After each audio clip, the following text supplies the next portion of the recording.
Hello, I'm really excited to share with you about block printing. So before we start, we want to make sure that we have everything ready, including a sponge for cleaning up as you go.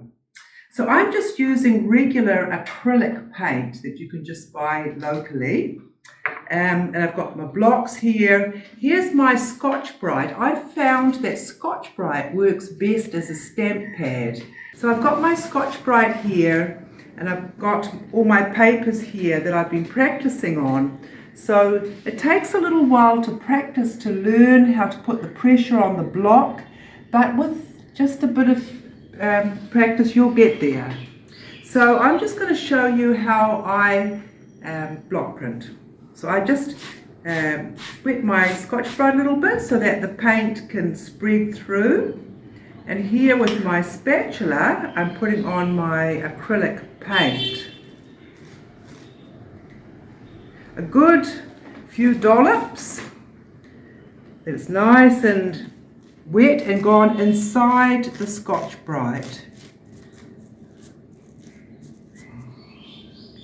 So here with my brush, I just brush it out.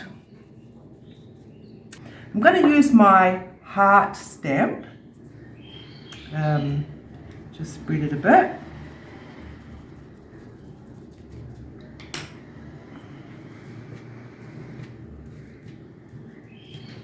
So here I'm just checking that it's all nicely wet and shining, everything is covered, and then I put it like this. I can put it on my paper so I've got control of how I place it. I work with the ball of my hand and I just make sure that all the edges of the block are pushed down as well as the center, and then I give it a stamp like that and it comes off like that.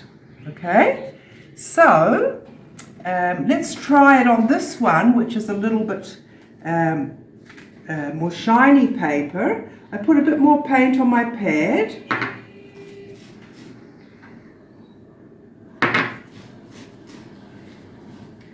And then I brush it out a bit evenly. And then I put my stamp right there. Make sure it gets plenty of paint on it. So it's nicely covered, a good dollop of paint. And then I put it on my silver paper and I rotate my hand around to make sure all corners are covered. Stamp and lift it off. When you're finished with your block printing, make sure you quickly go and wash your stamp under the water and your brushes, and just make sure you just brush them out with a toothbrush I normally use, some running water, and then dry it with a paper towel and leave it out in a warm place to dry.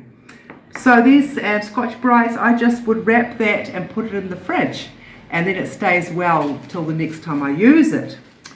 So have fun and cut out your shapes, think outside the box, think about your tonal colours, and put something together and make a really nice card for someone. You can also block print on fabric. You need a binder to work with your paint. And also, when you have finished your block printing on fabric, use a steam iron and go over it several times until it's really, really hot, and then your print will stay. So thank you, and enjoy your new creative skills in doing this block printing.